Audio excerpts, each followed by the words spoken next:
من الشيطان الرجيم. بسم الله الرحمن الرحيم. الحمد لله الذي نزل الفرقان على عبده ليكون للعالمين نذيرا، والصلاة والسلام على نبيه وصفيه الذي أرسله شاهدا ومبشرا ونذيرا وداعيا إلى الله بإذنه وسراجا منيرا، وعلى أهل بيته الذين أذهب الله عنهم الرجس وطهرهم تطهيرا.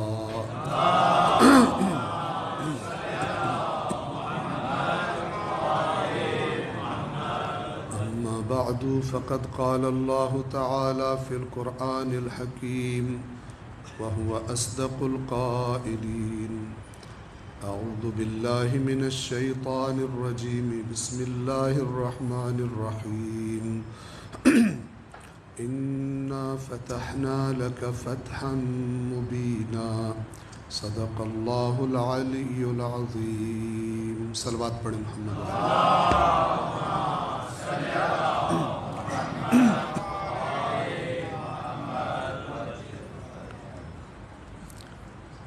سب سے پہلے یہ دو مناسبتیں جو درپیش ہیں، رحلت سردار انبیاء اور ان کے ساتھ ساتھ شہادت امام حسن مجتبیٰ اپنے زمانے کے امام کی خدمت میں اور ان کے بعد آپ تمام مومنین کی خدمت میں تعزیت اور تسلیت عرض کرتا ہوں، اور اللہ تبارک و تعالیٰ کی بارگاہ میں دعا ہے کہ پروردگار عالم محمد و آل محمد کی پیروی میں، ان کی غلامی میں اور ان کی اطاعت میں زندگیاں گزارنے کی ہم سب کو توفیق عطا فرمائے. میں نے آپ کے سامنے قرآن کریم کی سورۃ الفتح، جسے ہم فتح بولتے ہیں، سورۃ الفتح پہلی آیت کی تلاوت کی ہے، جس میں خالق کے کائنات ارشاد فرما رہا ہے اور خوشخبری دے رہا ہے اپنے رسول کو: انا فتحنا لک فتحا مبینا، کہ یقیناً ہم نے فتح عطا کر دی ہے آپ کو، اور ایسی فتح کہ جو بڑی واضح اور روشن ہے. فتحا مبینہ، یہ آیت کریمہ بلکہ یہ پوری سورہ جس کا نام سورۃ الفتح ہے، کس موقع پر نازل ہوئی؟ اور اللہ تبارک و تعالی نے اس سورہ مبارکہ میں مستقبل قریب میں پیش آنے والی باتوں کو کس طرح سے بیان کیا، پہلے سے خبر دے دی.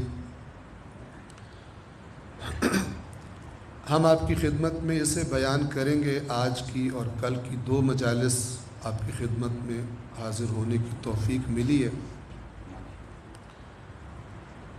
اس آیت کریمہ کا انتخاب اس لیے کیا کہ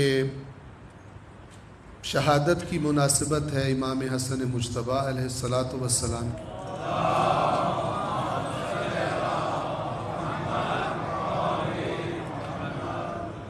اور ان کے جد کی، اللہ کے نبی حضرت محمد مصطفیٰ صلی اللہ علیہ وآلہ وسلم کی، اور ان دونوں ہستیوں کی سیرت میں وہ بات موجود ہے، وہ موضوع موجود ہے کہ جس کا تعلق اس سورہ فتح کے ساتھ ہے. سورہ فتح کب نازل ہوئی؟ صلح حدیبیہ کے بعد. اللہ کے نبی نے بھی انتہائی نامساعد حالات میں، نامناسب حالات میں، سخت حالات میں ایک بڑی سخت شرائط والی صلح کی کفار اور مشرکین مکہ کے ساتھ، اور اسی طرح ان کے بڑے نواسے نے بہت ہی سخت شرائط میں، بہت ہی مشکل حالات میں ان کو بھی صلح کرنی پڑی۔ ہم آپ کی خدمت میں فقط یہ بیان کرنا چاہتے ہیں کہ اس طرح کے کڑوے گھونٹ کیوں کہہ رہا ہوں؟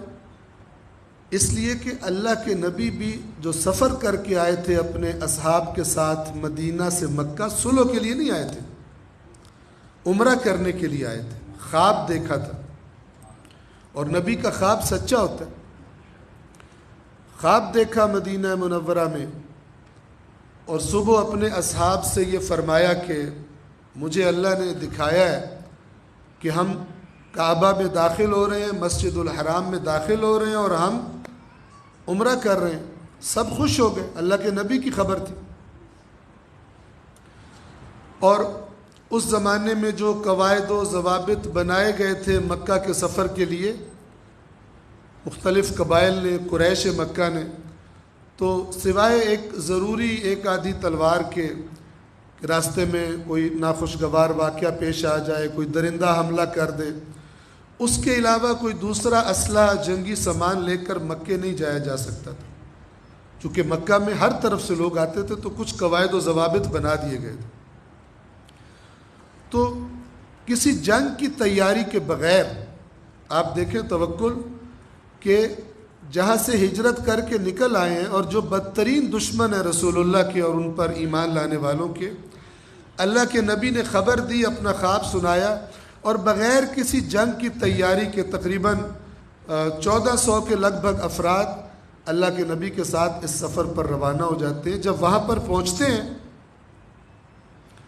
تو بہت لمبی داستان ہے اس کی بھی، لیکن جو مختصر شارٹ میں بیان کر سکتا ہوں آپ کی خدمت میں بیان کروں گا۔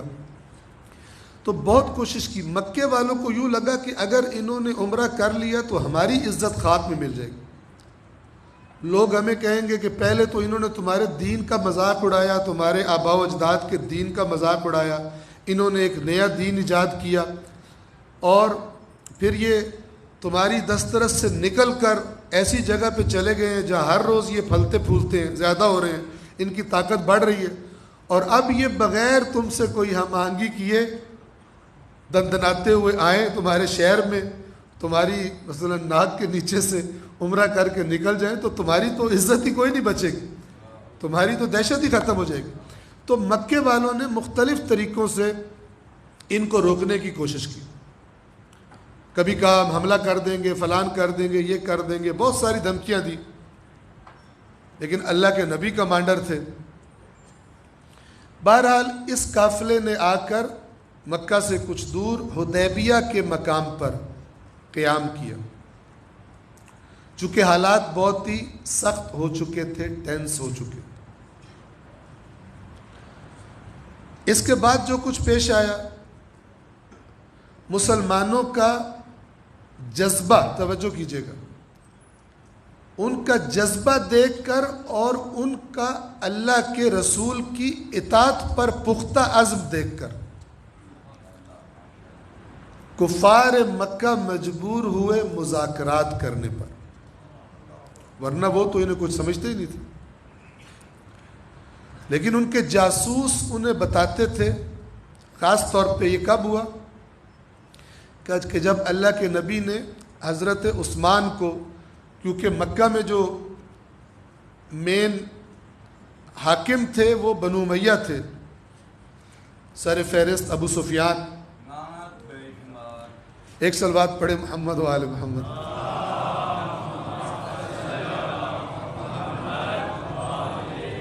تو حضرت عثمان کا تعلق کیونکہ بنو امیہ کے ساتھ تھا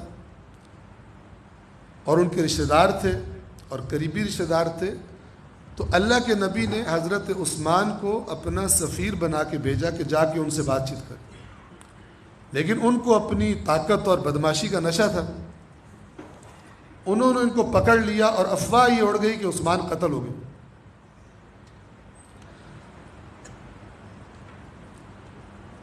جب یہ افواہ اڑی تو کیونکہ اللہ کے نبی نے بطور سفیر کے بھیجا تھا، اب اللہ کے نبی نے اپنے ساتھیوں کو جمع کیا اور وہاں پر حدیبیہ کے مقام پر ایک درخت تھا اور اس کے نیچے بیٹھ گئے اور مسلمانوں سے کہا کہ میرے ہاتھ پر بیعت کرو۔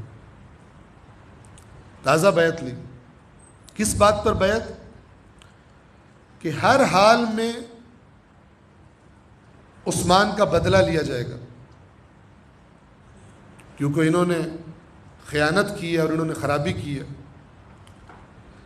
کفار مکہ کے افراد، ان کے جاسوس ساری صورتحال کو مد نظر رکھے ہوئے تھے، تو جس جذبے سے انہوں نے بیعت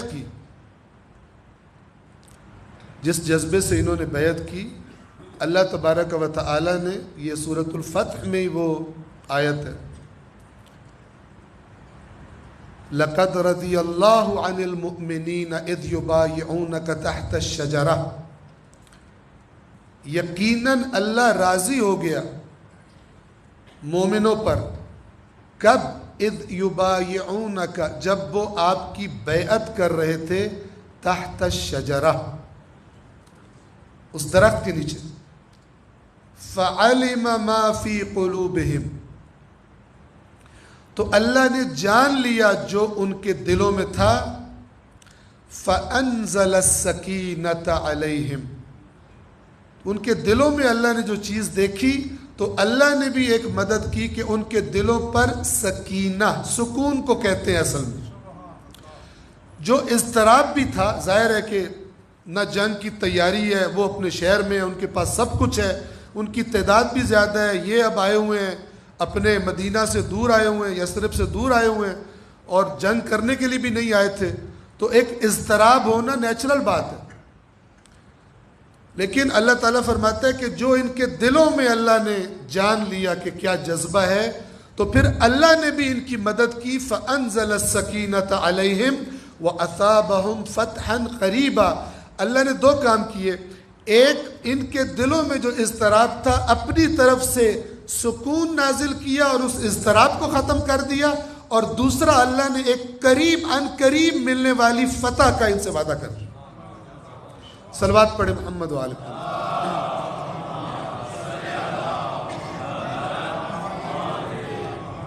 یہاں پہ رک کر لگائے گا دل کی مراد پائے گا، جو نہیں لگائے گا وہ کافر دوزخ میں جائے گا۔ پنجر پاک 1.25 لاکھ نعرہ حیدری صلوات پڑھے محمد و آل محمد۔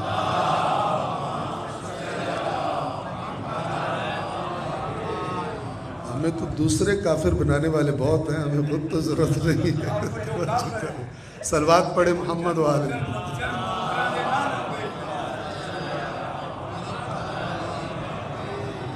ایک مرتبہ پھر صلوات پڑھ دے محمد و آل محمد۔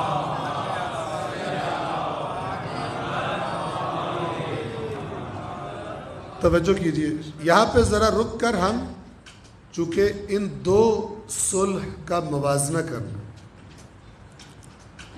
اور اس صلح کے اچھے نتائج اور اس صلح کے اچھے نتائج نہ نکلنا بظاہر، توجہ فرما رہے ہیں، ورنہ تو جس مقصد کے لیے امام مجتبیٰ نے صلح کی تھی وہ مقصد پورا ہو گیا، لوگ اندھے بن جائیں تو بن جائیں، لیکن وہ چیزیں سامنے آ گئیں جو اس صلح کے نتیجے میں وہ سامنے لانا چاہتے تھے۔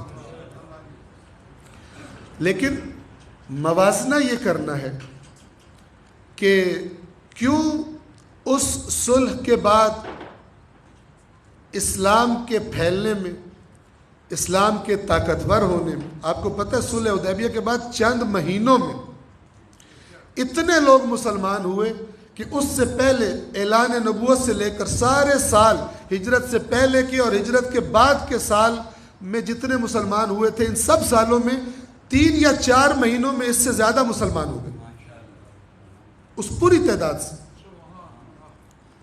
اتنی بابرکت صلح تھی۔ لیکن امام مجتبیٰ نواسہ رسول کے معاملے میں یہ کیوں نہیں ہو سکا؟ اور ان دونوں صلحوں کا جو واقعہ ہے، یہ آج جو ہمیں چیلنجز درپیش ہیں اس وطن عزیز پاکستان میں بطور مکتب اہل بیت کے پیروکاروں کے، ان دونوں تاریخ اسلام کے بہت ہی اہم اور بہت ہی عظیم اور بہت ہی عبرت آموز یہ جو 2 واقعات ہیں، 2 صلحیں ہیں، ایک نانا کی اور ایک نواسے کی۔ تو ہم آج جو ہمیں چیلنجز درپیش ہیں، ان دونوں واقعات سے ہم کیا درس لے سکتے ہیں اور کیا سبق لے سکتے ہیں اگر ہم درس اور سبق لینے کے موڈ میں ہوں تو؟ صلوات پڑھیں محمد والے۔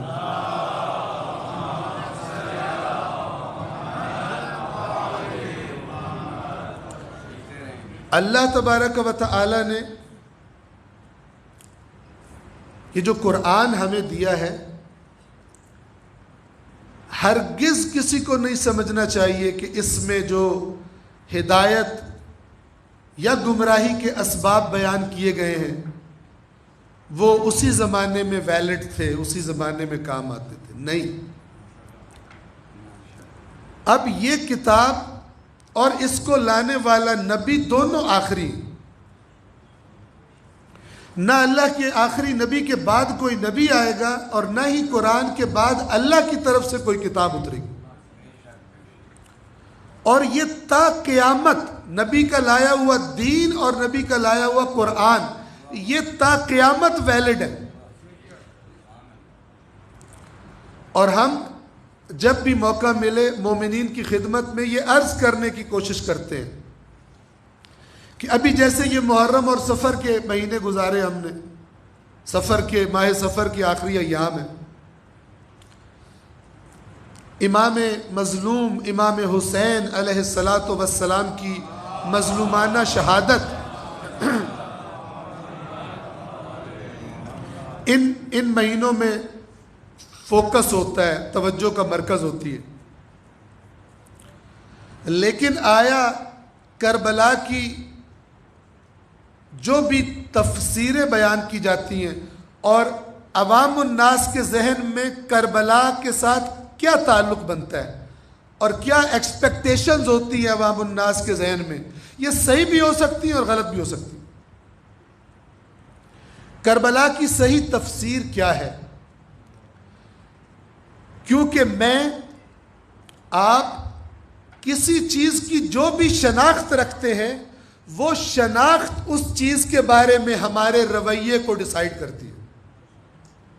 توجہ فرما رہے ہیں؟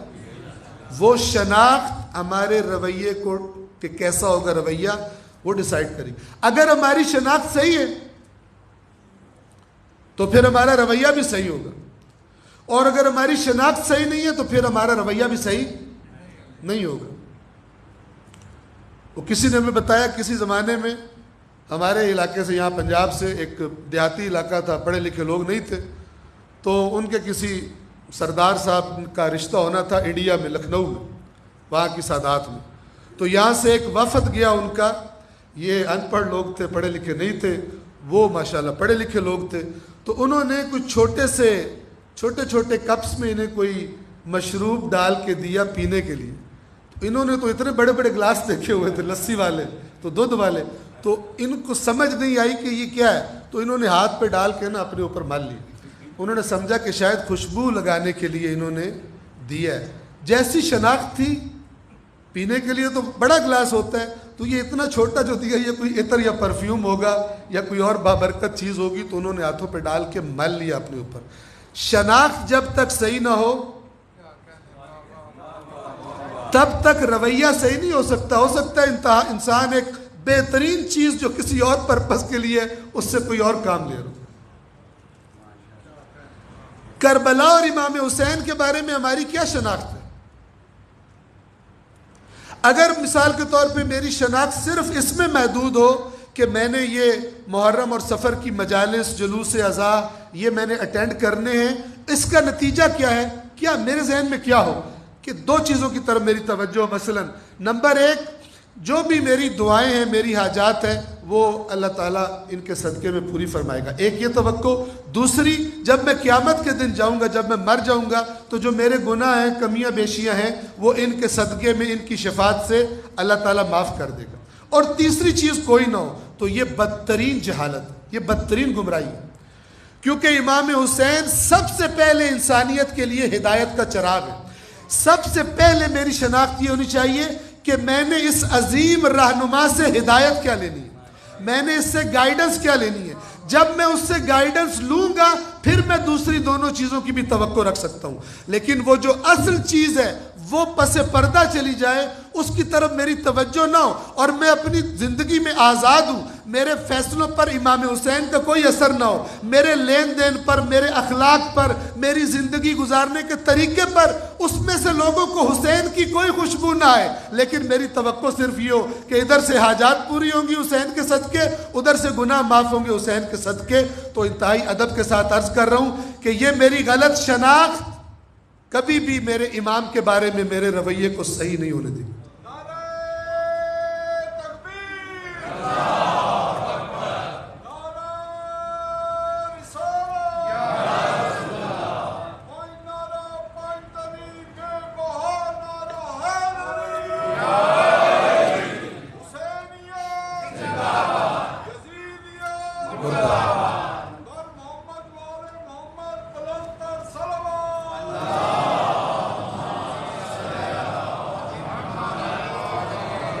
توجہ فرمائیے. میں مومنین کی خدمت میں عرض کرتا رہتا ہوں، خاص طور پہ مثلا کیونکہ ماہ محرم و سفر ہے تو میں امام حسین کا نام لے رہا ہوں، ورنہ اللہ کے نبی کی ذات ہو، دیگر ائمہ کی ذوات اقدسہ ہوں، امام حسن مجتبیٰ کا معاملہ ہو، نہ سمجھ میں آئے تو مجھ سے سوال کر سکتے ہیں آپ. ان ہستیوں کی معرفت، شناخت کہ جس کے بغیر چارہ نہیں ہے، وہ غلط ہو گئی تو ہمارا رویہ غلط ہو جائے گا. اس کے لیے کائنات کی بہترین کتاب قرآن مجید ہے. کائنات کی بہترین کتاب قرآن مجید ہے. اور اس کے بعد جس ہستی کی ہم معرفت چاہتے ہیں اس ہستی کا اپنا کلام، اس کے بعد درجہ آتا ہے کہ بعد والوں نے ان کے بارے میں کیا بولا یا کیا لکھا. میں آپ کو رسول اللہ کے بارے میں کیا بول رہا ہوں، کیا بتا رہا ہوں، یا کوئی کتاب لکھ رہا ہوں تو کیا لکھ رہا ہوں. ان سب چیزوں کا درجہ بعد میں آتا ہے. سب سے پہلا درجہ ان کی معرفت کا اللہ کا قرآن ہے، اور اس کے بعد ان ہستیوں کا اپنا کلام ہے. اگر کوئی رسول پاک کی معرفت چاہتا ہے، اور یہ بھی آپ کو پتہ ہے ایک کی معرفت اگر صحیح ہو جائے تو باقیوں کی آٹومیٹک ہے، کیونکہ اولنا محمد و اوسطنا محمد و آخرنا، کیا مطلب ہے؟ یعنی ہم ایک ہی راستے کے راہی ہیں. امام وارث نبی ہے تو راستہ ایک ہی ہے. ہاں مختلف حالات کی وجہ سے ہو سکتا ہے بعض مقامات پر اٹھائے گئے قدم ہمیں مختلف لگتے ہوں، وہ ہماری کم علمی ہے. لیکن اگر ہم اس جگہ پر ہوں اور اپنے وقت کے حالات اچھی طرح پیش نظر ہوں تو پتہ چلے گا جو امام حسن نے کیا اس وقت وہی صحیح تھا، اور جو امام حسین نے کیا اس وقت وہی صحیح تھا. اور اگر امام حسن اس جگہ پہ ہوتے جہاں پہ امام حسین تھے تو وہ وہی کرتے جو حسین نے کیا، اور اگر حسین تب ہوتے، وہ ان کی امامت کا دور ہوتا جب امام حسن نے سلو کا سٹیپ لیا، تو حسین بھی وہی کرتے جو امام حسن نے کیا.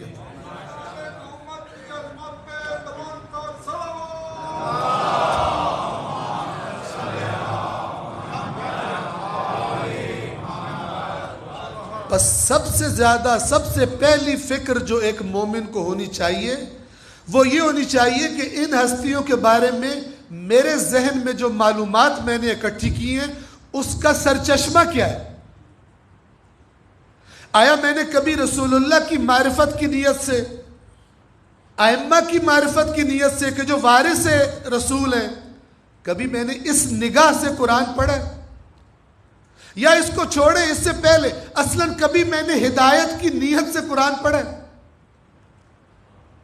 ہماری اکثریت اس نیت سے قرآن کھولتی ہے جو اللہ کو پسند نہیں ہے. کیوں پسند نہیں ہے؟ کیونکہ اس نیت کے اندر اصل جو چیز ہوتی ہے، اصل جو نیت ہونی چاہیے اسے اگنور کر دیا گیا ہوتا ہے، تب پسند نہیں ہے. اور وہ نیت ہے فقط ثواب کی نیت. اللہ تعالیٰ کو سخت ناپسند ہے بغیر سمجھے اس کی کتاب کو پڑھنا، کیونکہ اللہ خود فرماتا ہے کہ کیا یہ لوگ قرآن میں تدبر، غور، فکر نہیں کرتے یا ان کے دلوں پر تالے پڑ چکے؟ اس کا کیا مطلب ہے؟ اللہ چاہتا ہے کہ اس کتاب پر غور کیا جائے، اس میں تدبر کیا جائے، اس میں سوجھ بوجھ پیدا کی جائے. اللہ خود قرآن کا تعارف کرواتے ہوئے سورہ ہے سورہ صاد. جب میں ایسی صورتوں کا نام لیتا ہوں تو پھر مجھے دل میں آتا ہے کہ سننے والا کوئی کہے گا ہوگی سانو کی پتہ. ٹھیک ہے نا؟ کیونکہ کچھ صورتیں وہ خوش قسمت ہیں، جیسے یاسین، جیسے رحمان. کچھ آیتیں بھی خوش قسمت ہیں، جیسے اَمَّن یُجِیبُ الْمُضْطَرَّ اِذَا دَعَاهُ. ٹھیک ہے نا؟ تو کچھ خوش قسمت ہے کہ وہ وردوں وظیفوں میں چلتی ہیں. باقی قرآن اللہ جانے تو ان کا قرآن جانے، سانو کی باقی کدھر ہے. حتیٰ کہ میں آپ کو بتاؤں ہم نے چیزوں کو کتنا بعض معاملات میں خراب کیا ہے. بڑے ادب سے عرض کروں، ناراض نہیں ہوئیے گا، ٹھیک ہے؟ ہم نے، اللہ نے جو اس دین کی اور اس کے رسول نے اور ائمہ نے، کہ وہ ایک ہی بات ہے، اس دین کی جو سیٹنگ بنا کے ہمیں دی تھی نا کہ یہ چیز یہاں پہ ہے، یہ چیز یہاں پر ہے، یہ چیز یہاں پر ہے. ہمیں جب دین ملا تو ہم نے کہا نہیں یہ سیٹنگ اتنی اچھی نہیں ہے، ہم اپنی مرضی کی سیٹنگ کریں. ٹھیک ہے؟ اس کی مثال دوں آپ کو. قرآن کی خوش نصیب ترین آیات میں سے ایک آیت الکرسی ہے. یہ میں مومنین کو صرف توجہ کروانے کے لیے کہتا ہوں. ایک آیت الکرسی ہے. کس لیے نازل ہوئی؟ بعض لوگوں کے نزدیک ان کی موٹر سائیکل کی حفاظت کے لیے نازل ہوئی، بعض کے نزدیک، خواتین کے نزدیک زیورات وغیرہ کی، گھر کے سامان کی حفاظت کے لیے آیت الکرسی اتری. اس کی میں کیوں کہہ رہا ہوں؟ اس لیے کہ جب وہ پڑھ رہا ہوتا ہے تو ذہن میں موٹر سائیکل ہوتی ہے، ذہن میں زیورات ہوتے ہیں، گھر کا سامان ہوتا ہے، دشمنوں سے حفاظت مراد ہوتی ہے. کتنے لوگ ہیں جو آیت الکرسی کو اللہ کی معرفت کے لیے پڑھتے ہیں؟ بتائیے. سب پڑھتے ہوں گے نا، یاد بھی ہوتی ہے. آیت الکرسی پڑھتے وقت کیا نیت ہوتی ہے؟ آیت الکرسی کا ہر لفظ گواہی دے رہا ہے کہ یہ آیت اتری ہے اللہ نے اپنا تعارف کروانے کے لیے. تو اس کی طرف توجہ ہی کوئی نہیں کہ ہم نے اللہ کو پہچاننا ہے اس آیت سے. توجہ ہے تو موٹر سائیکل کی طرف یا گاڑی کی طرف یا زیورات کی طرف. یہ ہم نے سیٹنگ چینج کر دی. قرآن بیسیکلی اترا تھا ہدایت کے لیے، غور و فکر کے لیے. ہم نے سیٹنگ چینج کر دی. ہم نے کہا کہ یا اللہ ہدایت اپنے کول ہی رکھ، سانو ثواب دے. ساڈے کول ہدایت کا ٹائم کوئی نہیں. ساڈی ہدایت واسطے ماشاءاللہ یورپ جو ہے، امریکہ جو اتنے بڑے بڑے مفکرین ہیں، ہم نے 1400 سال پہلے کی ہدایت کا اچار ڈالا. ہم نے کیا کرا؟ توجہ فرما رہے ہیں؟ تو یہ سورہ صاد کی آیت نمبر 29 ہے. اللہ خود تعارف کروا رہا ہے اس نگاہ سے جس سے اللہ دکھا رہا ہے قرآن کو. میں نے اور آپ نے اس نگاہ سے قرآن کو دیکھتے ہیں. سورہ صاد، ایڈریس بتا دوں، اس سے ایک سٹاپ پہلے سورہ یاسین ہے. سٹاپ آتے ہیں نا بس یا ٹرین کے روٹ پر یا میٹرو کے، تو سورہ یاسین والے سٹاپ سے جو اگلا سٹاپ ہے وہ سورہ صافات ہے. اس سے اگلا سٹاپ سورہ صاد ہے. صاد کی آیت، سواد جسے ہم بولتے ہیں، آیت نمبر 29 ہے، 29. اللہ اپنے رسول سے فرما رہا ہے اور رسول کے ذریعے ہمیں بتا رہا ہے، کتاب انزلناہ الیک مبارک. اے رسول، یہ ایک ایسی کتاب ہے جسے ہم نے آپ کی طرف نازل کیا ہے مبارکن بابرکت. کس لیے؟ کس لیے؟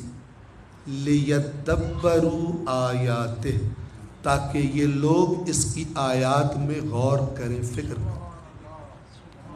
اللہ کہہ رہے میں نے اس لیے نازل کیا. یہی طریقہ ہے اس قرآن کی برکت کو حاصل کرنے کا، ورنہ یہ نہ کیا جائے تو چومنے چاٹنے سے برکت حاصل نہیں ہوتی. ہماری دانست میں ہو سکتی ہے، اللہ نہیں دیتا. قرآن کو اللہ نے کہا مبارکن، یہ برکت والی ہے. آپ کو پتا برکت کا معنی کیا ہوتا ہے؟ ہم سمجھتے ہیں برکت کا معنی ہوتا ہے زیادہ ہونا. برکت کا معنی ہوتا ہے دائمی ہونا، لازوال ہونا.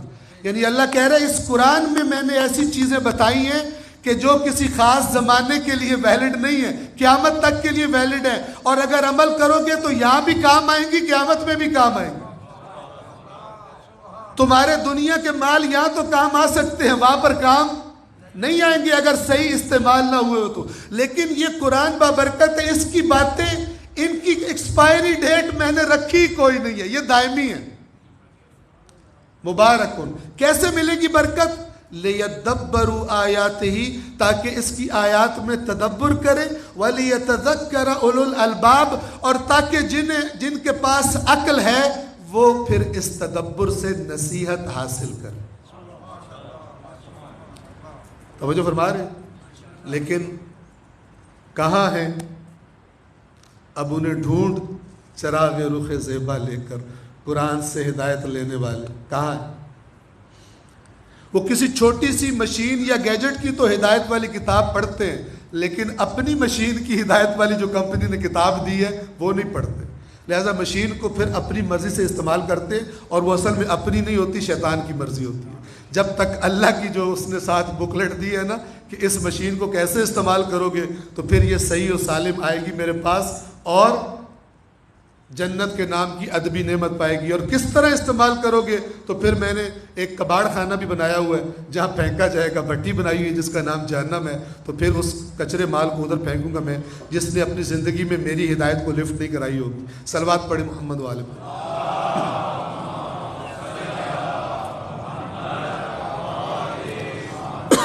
یہ ضمناً آ گیا ذکر تو میں عرض کر رہا ہوں. عرض یہ کر رہا تھا کہ کائنات کی سب سے معتبر اور لا ریب فی، سب سے بڑے عالم کی لکھی ہوئی کتاب، سب سے پہلے، اس سے بڑا عالم ہی کوئی نہیں ہے، اللہ، اس کی کتاب کو پڑھا جائے، وہ بتائے کہ میرے نمائندے کیسے ہوتے ہیں اور کس لیے میں انہیں بھیجتا ہوں اور کس کام میں ان کی زندگیاں گزرتی ہیں. اس سے پہلے پوچھا جائے. بعد میں مولانا کو بھی سن لیا جائے، خطیب کو بھی سن لیا جائے، ذاکر کو بھی، شاعر کو بھی سنا جائے، تاکہ پہلی جو فکر بنی ہے وہ بالکل پیور ہو، تاکہ بعد میں سمجھ سکے کہ اب جو بات سن یا پڑھ رہا ہوں یہ اس قرآن والی بات سے، فکر سے ملتی جلتی ہے، کوئی تعلق رکھتی ہے یا کوئی تعلق نہیں رکھتی.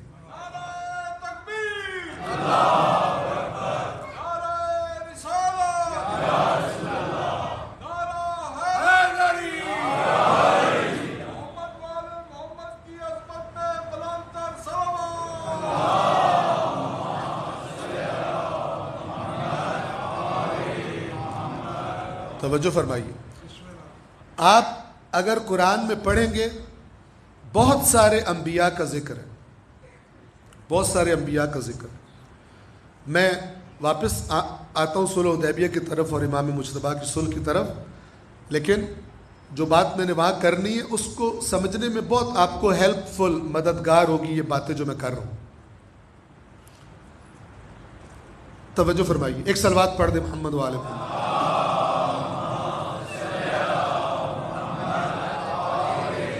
جب آپ اللہ کے اپنے کلام سے، کسی اور کے نہیں، اللہ کے اپنے کلام سے یہ جان لیں گے کہ اللہ نبی کیوں بھیجتا ہے، نبی بھیج کر اللہ کیا چاہتا ہے، تو آٹومیٹیکلی آپ یہ جان لیں گے کہ نبی کا وارث کیا چاہتا ہے اور کیا کرتا ہے. توجہ فرما رہے ہیں؟ کیونکہ امامت وارث ہے نبوت کی. نبوت اللہ کی آخری نبی پہ ختم ہوگی. ما کان محمد ابا احد من رجالکم ولکن رسول اللہ وخاتم النبیین وکان اللہ بکل شیء علیما. محمد خاتم النبیین، ان کے بعد کوئی نبی نہیں آئے گا. تو وہ جو نبوت کی محنتیں تھی اس کے اصل محافظ کا نام امام ہے. اور اس محافظ کو ہر قیمت پر دین بچانا ہے اپنے زمانے کے حالات کے مطابق. اور اگر اپنے حالات کو دیکھ کر وہ یہ تشخیص دے کہ یہاں پر مجھے خون کا گھونٹ بھر کر بھی پی کر بھی اگر سلو کرنی ضروری ہے تو میں سلو کروں گا، اپنے جذبات کی طرف نہیں جاؤں گا. اور اگر دوسرا اپنے زمانے کے حالات دیکھ کر یہ تشخیص دے کہ اب وہ وقت ہے کہ سلو نہیں کرنی، بلکہ اب اگر سب کچھ بھی کٹوانا پڑ جائے، اپنے پیارے عزیز بھی دینے پڑ جائیں تو وہ دیے جائیں گے، لیکن کوئی کمپرومائز اور سلو نہیں کی جائے گی. یہ تشخیص اس زمانے کے امام پر ہوتی ہے جو کہ اصل میں لیڈر ہوتا ہے امت کا، جس کو سمجھ آئے اس کا بھی، جس کو سمجھ نہ آئے اس کا. تو سب سے پہلے تو انسان غور سے پڑھے کہ اللہ قرآن مجید میں نبیوں کو بھیجنے کا کیا سبب، کیا اسباب بتاتا ہے. پھر دنیا کا بڑے سے بڑا عالم بھی اسے کہے کہ امام اس لیے ادھر گئے تھے، اس لیے کیا تھا، وہ کہے گا نہیں، امام کا مقصد وہی ہے جو نبی کا مقصد تھا. امام اور نبی جدا جدا نہیں ہو سکتے. نبی کی شریعت اور نبی کے اہداف اور نبی کی بتائی ہوئی اقدار کے محافظ کا نام امام ہے. نبی کے بعد کوئی اور راستہ اور شارٹ کٹ دکھا دینے والے کا نام امام نہیں ہوتا. توجہ فرما رہے ہیں؟ نبی کی شریعت کے بعد کوئی پیرلل اور طریقہ لا کے لوگوں کو بتا دے، وہ امام کا کام نہیں ہوتا، وہ امام کے نام پر کسی شیطان کا کام ہوتا ہے. چونکہ قیامت تک ایک ہی شریعت ہے اور وہ شریعت محمد مصطفیٰ ہے. توجہ فرما رہے ہیں؟ تو اب دیکھیے میں ایک مثال دیتا ہوں اور اس کے بعد اپنی بحث کی طرف واپس آتا ہوں. ایک مثال دے رہا ہوں، قرآن بھرا پڑا ہے، لیکن یہ مثال ایسی ہے کہ جس میں بات بڑی واضح اور کلیئر ہے اور تمام رسولوں کا گویا ذکر کر دیا اللہ. سورہ ہے سورۃ الحدید، حدید یہ لوہا. اس کی آیت نمبر 25. آپ غور سے سنیں اور آپ دیکھیں اس میں کوئی راکٹ سائنس نہیں ہے سمجھنے کے لیے جو قرآن کے بارے میں پروپیگنڈا کا شیطانی پروپیگنڈا سمجھ نہیں آتا. اللہ کیا فرما رہا ہے اس آیت میں؟ میں نے رسول کیوں بھیجے؟ جو معجزات ان کو دیے وہ کیوں دیے؟ جو ان کے ساتھ کتابیں نازل کی وہ کیوں کی؟ جو ان کے ذریعے حق و باطل کی تشخیص کا میزان کا ترجمہ اصل میں میزان عربی زبان میں کہتے ہیں وزن کرنے والے آلے کو، جس کے ذریعے وزن کیا جاتا ہے. اور وزن صرف چیزوں کا نہیں ہوتا، وزن باتوں کا بھی ہوتا ہے. باتیں بھی تولی جاتی ہیں. جیسے آپ کسی معاملے میں مشورہ لیتے ہیں اپنے چند دوستوں سے اور پھر گھر آ کے بیگم صاحبہ سے کہتے ہیں میں نے 8 دوستوں سے مشورہ کیا ہے، فلانے کی بات میں وزن ہے، باقیوں کی بات میں وزن. تو آپ کوئی ترازو ساتھ لے کے گئے تھے اور ان سے کہا تھا بات اس میں پھینکو تاکہ پتہ چلے کتنا وزن. نہیں، یہاں پر آپ کے جو معیار ہیں، عقل ہے، اس سے تولا ہے اس کو. اور یہ عقل اس کی رہنمائی کے لیے، مزید اس کو ایکوریٹ کرنے کے لیے، جہاں اس کی دسترس نہیں ہے وہاں کی معلومات اللہ نے وحی کے ذریعے اس کو دی ہے تاکہ پھر بالکل اسی طرح تولے جس طرح اللہ چاہتا ہے. جس چیز کا جتنا وزن بنتا ہے اتنا ہی زندگی میں اس کو وزن دے. تو سنیں آیت کو کہ اللہ یہ تمام کام کرنے کا مقصد کیا بیان فرما رہا ہے؟ خود اللہ. اور اس کے بعد اس مقصد کو دیکھیے اور اس کے بعد ایک نظر اپنے عزیز وطن پاکستان کی حالت دیکھیے جس کا حال ہی کوئی نہیں. جبکہ یہ وطن بھرا پڑا ہے عاشقان رسول، عاشقان اہل بیت، عاشقان صحابہ، مکدے ہی نہیں، اتنے نہیں. ٹھیک ہے، لیکن ان سب نے مل جل کے محنت کر کے اپنے ملک کو بہت اونچا مقام دلایا ہے دنیا کے کرپٹ ممالک میں، جہاں چور بازاری ہوتی ہے، جہاں رشوتیں لی جاتی ہیں، جہاں پر لوگوں کے حقوق پہ ڈاکے ڈالے جاتے ہیں، جہاں پہ کمزور بندے کو انصاف ملتا ہے، اسے پتہ نہیں انصاف کس چڑیا کا نام ہے، وہ صرف بد دعائیں دے سکتا ہے، یا اللہ ان کا بیڑا غرق کر جن کی وجہ سے ہمارے ساتھ یہ ہو رہا ہے. اور طاقتور یہاں پہ جو مرضی کر لے. آیت سنیں اور دیکھیں ہم کتنے دور ہیں. چاہے جتنے مرضی چوسنیاں لالی پاپ جنت کے مختلف مسالک کے مولوی حضرات یا عالم حضرات یا خطیب حضرات یا شاعر حضرات جتنی مرضی چوسنیاں ان کے منہ میں دیتے رہیں اور وہ ساری عمر چوستے رہیں، دودھ کا ایک قطرہ بھی ان کے منہ میں نہیں آئے گا، کیونکہ وہ تبھی آئے گا جب وہ دین، اس دین پر عمل کیا جائے گا جو اللہ کی ذات نے اپنے قرآن میں بیان فرمایا. اب سنیں ذرا غور سے، سورۃ الحدید آیت نمبر 25. اللہ فرماتا ہے لَقَدْ أَرْسَلْنَا رُسُلَنَا بِالْبَيِّنَاتِ، بے شک ہم نے اپنے رسولوں کو بھیجا واضح نشانیاں دے کر، معجزات دے کر. لَقَدْ یقیناً ارسلنا ہم نے بھیجا، کن کو؟ رسولنا. رسول کی جمع ہے، اپنے رسولوں کو بالبینات واضح نشانیاں یعنی معجزات دے کر. وانزلنا اور ہم نے نازل کیا معہم ان کے ساتھ الکتاب، کتاب بھی، والمیزان اور میزان. یاد رکھیں کتاب تو اترتی تھی، ترازو کوئی نہیں اترتی تھی نبی پر. اس میزان سے مراد کیا ہے؟ اسی اللہ کی ہدایت کی روشنی میں تولنا حق کو اور باطل کو، کیا حق ہے اور کیا باطل ہے، کیا صحیح اور کیا غلط ہے. وَأَنزَلْنَا مَعَهُمُ الْكِتَابَ وَالْمِيزَانَ اور ان کے ساتھ، ان رسولوں کے ساتھ ہم نے کتاب نازل کی اور میزان نازل کیا. کس لیے؟ سوال یہاں پہ رک رہا ہوں، یہ سوال قرآن میں نہیں ہے لیکن یہاں پہ رک کے بندہ پوچھے یا اللہ یہ سارا کچھ آپ نے کس لیے کیا؟ اللہ کا جواب اس آیت کا اگلا حصہ، لِيَقُومَ النَّاسُ بِالْقِسْطِ، تاکہ لوگ عدل پر زندگی گزاریں، نہ کہ ظلم کر کے کچھ کر کے بخشش کروا کے جنت میں چلے جائیں. نبی آئے کس لیے؟ جس معاشرے میں نبی آتا ہے اللہ فرما رہا ہے جو میں اسے معجزہ دیتا ہوں، جو میں اسے کتاب دیتا ہوں، جو میں اسے میزان دیتا ہوں، اس سارے کا مقصد یہ ہوتا ہے کہ میرا نبی اس معاشرے میں ظلم کو ختم کرے، عدل قائم کرے. اور آپ کا کیا خیال ہے؟ میں نے کہا نا امام وارث ہوتا ہے نبی کا. آپ جس امام کا انتظار کر رہے ہو اس کی زیارتوں میں کیا پڑھتے ہو؟ یہی پڑھتے ہو نا، یملأ الارض قسطا وعدلا کما ملئت ظلما وجورا. امام آ کر آپ کو وظیفے نہیں بتائیں گے اے پڑھو تے، اے حاجت پوری تے، اے پڑھو تے، کہیں گے میرے ساتھ آؤ، اس دنیا میں نظام عدل قائم کرنا ہے. اور دنیا کے ظالم طاقتور لوگ عدل کو پلیٹ میں رکھ کے لڈو پیسٹری کی طرح پیش نہیں کرتے، ان سے پھر لڑنا بھی پڑتا ہے. توجہ فرما رہے ہیں؟ تو امام آئیں گے، اس کا معنی یہ ہے اس جملے کا کہ وہ زمین کو کیا کرے گا؟ یملأ الارض، زمین کو بھر دے گا، قسطا وعدلا، قسط سے اور عدل سے. اور آیت میں بھی لفظ قسط کا آیا، لیقوم الناس بالقسط. ابھی آپ کو ان کے معنی کا، عدل اور قسط کے معنی کا فرق بھی بتاتا ہوں، عرض کرتا ہوں.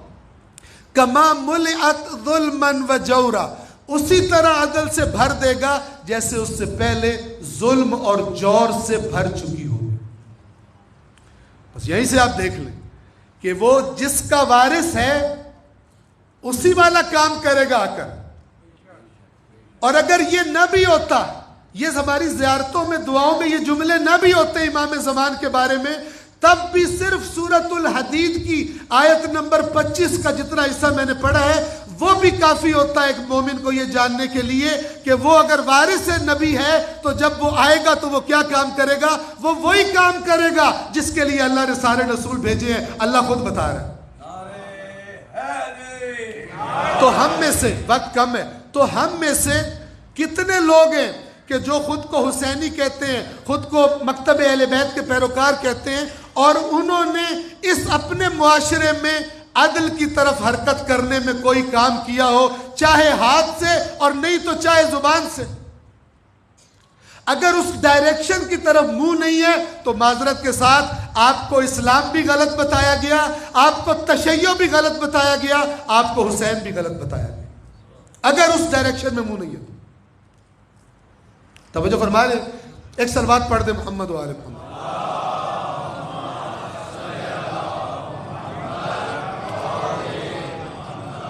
یہ بات آپ کو کیوں عرض کر رہا ہوں، ایک مرتبہ پھر صلوات پڑھیں محمد و آل محمد۔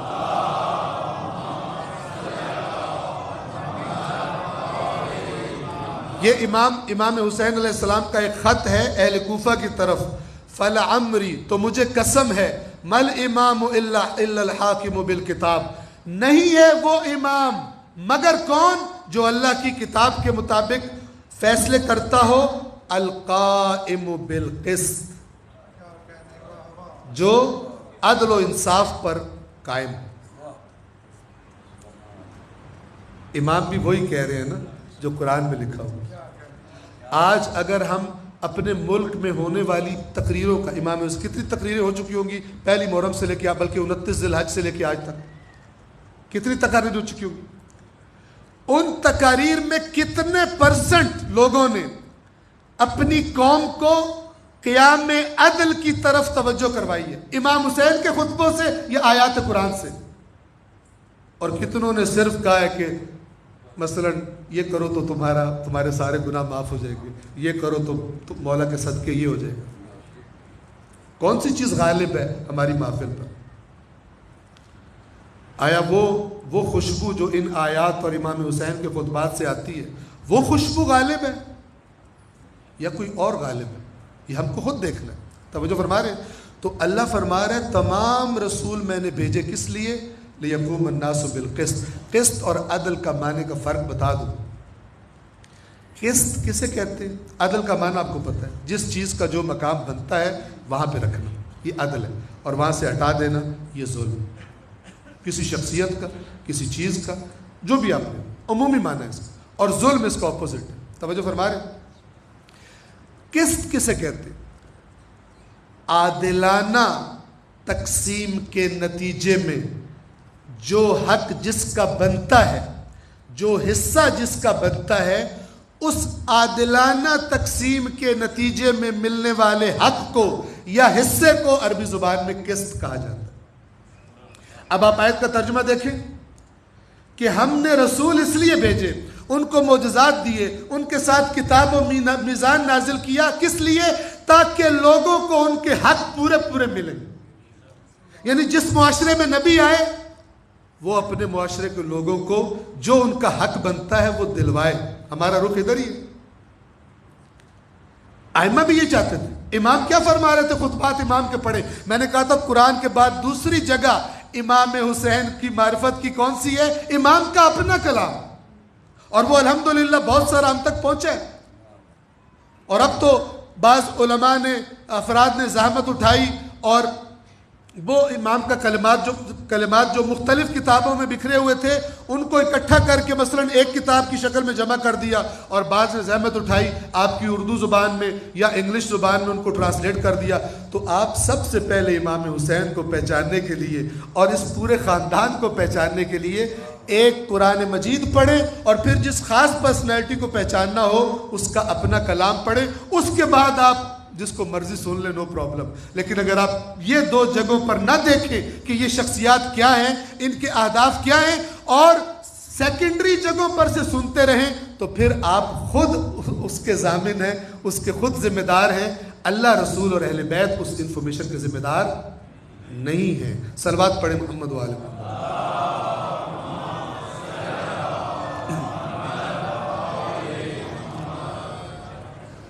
میں واپس آتا ہوں، وقت کم ہے، ظاہر ہے کہ اس گفتگو کو انشاءاللہ ہم کوشش کریں گے کہ کل کے دن میں، کل شب اسے تکمیل تک پہنچائیں۔ صلح حدیبیہ جو رسول اللہ نے کی اور صلح امام مجتبیٰ، ان دونوں میں بڑا رول ہے ان لوگوں کا جو اس وقت ان دونوں کے اطراف میں موجود تھے. کیوں؟ اگر اطراف میں موجود لوگ، اطراف میں موجود کون ہوتے ہیں؟ وہی لوگ کہ جو کہہ رہے ہوتے ہیں کہ آپ ہمارے لیڈر ہیں. توجہ فرما رہے ہیں؟ مختلف شکلیں ہو سکتی ہے. کوئی کہہ رہا ہو کہ آپ اللہ کے نبی ہیں تو تب بھی سینٹرل شخصیت وہی ہے. اگر کوئی امام کہتا ہے کسی شخصیت کو تو پھر اس زمانے میں اس کے لیے مرکزی شخصیت وہی ہے. توجہ فرما رہے ہیں؟ تو یہ یاد رکھیں کہ بہت ساری جگہیں جن میں سے ایک یہی صلح ہے اور ایک جنگ صفین ہے. جنگ صفین کی طرف آپ کی توجہ کراؤں.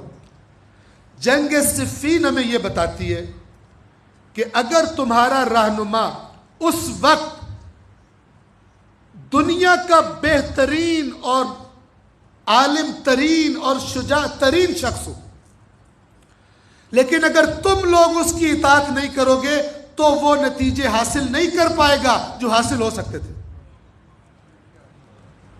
جیسے کہ جنگ صفین میں ہوا. آپ ایک وصیت پڑھیں، نہج البلاغہ میں موجود ہے، مکتوبات کے حصے میں، خطبات میں نہیں، اس کے بعد جو مکتوبات ہے، وصیت نمبر 31 ہے جو صفین سے واپسی پر مولا نے اپنے بیٹے امام حسن علیہ السلام کے نام لکھی تھی. انتہائی دردناک ہے وہ. اس میں مولا کے ابتدائی جملے ہی بہت دردناک ہیں اور وہ بتا رہے کیا کیفیت تھی مولا کی اس میں. کہتے ہیں بیٹا میں اقرار کر رہا ہوں کہ یہ زمانے نے میرا ساتھ نہیں دیا، اور یہ ساری جو میری عمر کا نچوڑ ہے اس وصیت میں تجھے دے کے جا رہا ہوں تاکہ تجھے پہلے سے تجھے وہ محنت کرنی نہ پڑے جو میں نے اپنے تجربات سے باتیں حاصل کی ہیں اس وصیت کی صورت میں تیرے پاس پہنچ جائے. اللہ تعالیٰ توفیق دے تو حتمن مولا علی کو پہچاننا ہے نا تو پہلا نمبر قرآن ہے، دوسرا نمبر نہج البلاغہ ہے.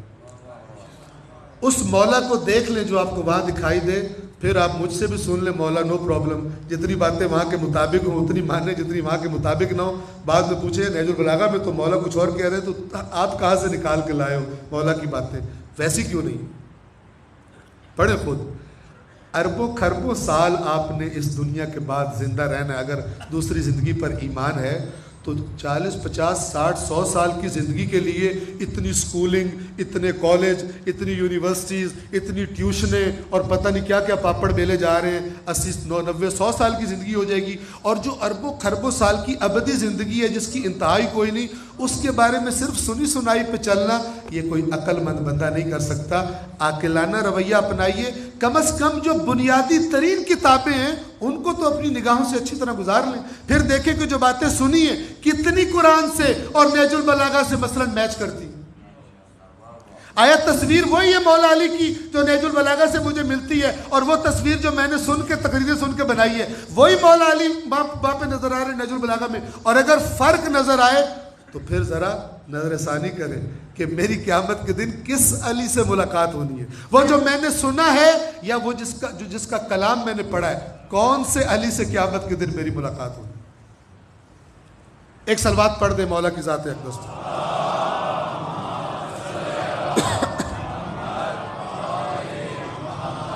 میں اشارہ کروں کہ اللہ کے نبی کو سلو کرنے، کیا ایک فرق ہے ان دونوں سلو میں؟ اللہ کے نبی کو سلو کرنی پڑی کس کی وجہ سے؟ دشمنوں کی وجہ سے، نہ کہ اپنے ساتھیوں کی خیانت کی وجہ سے. جو اللہ کے نبی کے ساتھ گئے تھے عمرے کے لیے وہ نہیں چھوڑ کر مل گئے تھے قریش کے ساتھ. تو اللہ کے نبی کو دشمنوں کی وجہ سے، ان کی ہٹ دھرمی کی وجہ سے، ان کے تکبر اور ان کی بدماشی کی وجہ سے اللہ کے نبی کو ان شرائط کے ساتھ جو میں انشاءاللہ اب کل بیان کروں گا سلو کرنی پڑی. لیکن امام حسن مجتبیٰ کو سلو دشمنوں کی وجہ سے نہیں، دوستوں کی خیانت کی وجہ سے اور دوستوں کی بے وفائی کی وجہ سے کرنی.